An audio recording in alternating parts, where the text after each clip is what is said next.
ചങ്ങാതിമാരെ, നമ്മൾ വീണ്ടും അടുത്തൊരു വീഡിയോ ആയിട്ട് വന്നിരിക്കുകയാണ്. നമ്മുടെ താഴെ ഒരു കണ്ടമുണ്ട്. ആ കണ്ടത്തിൽ ചൂണ്ടിടാൻ വന്നേക്കുന്നത്. നമ്മളിത് ഫസ്റ്റിൽ വന്ന് ഇട്ടുടനെ നമുക്ക് കിട്ടിയ നല്ലൊരു ഏറ്റവും ഒരു കണ്ടമുട്ടിയാണ്. ചങ്ങാതിമാർ, ഈ കണ്ടമെന്ന് പറഞ്ഞു കഴിഞ്ഞാൽ മൊത്തം കാട് കയറി കിടക്കുക, മൊത്തം കാടാണ്. ഇഷ്ടംപോലെ പാമ്പൊക്കെ ഉണ്ടെന്ന് പറഞ്ഞു. നമ്മൾ പേടിച്ചാണ് വന്നത്, നമ്മൾ ഇട്ടുകൊണ്ടിരിക്കുന്നത്. പക്ഷെ പെട്ടെന്ന് നമ്മൾ ഇട്ടുകൊണ്ടിരുന്നപ്പോൾ നമ്മുടെ ചൂണ്ടൽ ആദ്യം പിടിച്ച കരിപ്പടി, അതായത് കല്ലടമുട്ടി എന്ന് പറയും, അതിന് നമുക്ക് കിട്ടിയേക്കണം. അതിന് നമ്മളിത് കണ്ടോ, എൻ്റെ കൈവെള്ളയുടെ വീതിയുണ്ട്, കണ്ടല്ലോ. ഇതിന് നമ്മൾ വീട്ടിൽ കൊണ്ടുപോയി മസാലയൊക്കെ തേച്ച് വറക്കുന്നതാണ് കാണിക്കാൻ പോകുന്നത്.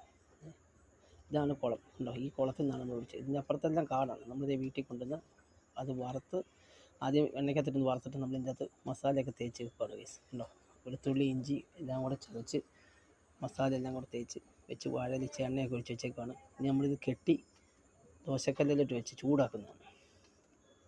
വാഴയിലേക്കകത്ത് നമ്മൾ വാഴയിൽ പൊതിയാണ്, നല്ല രണ്ട് സൈഡിലും നല്ല രീതിയിൽ വാഴയിൽ വെച്ച് പൊതിഞ്ഞ് മടക്കി കെട്ടിക്കൊണ്ടിരിക്കണമല്ലോ. ഇത് മടക്കിയിട്ട് ഇനി നമ്മളിത് വാഴനാരിട്ട് കെട്ടണം.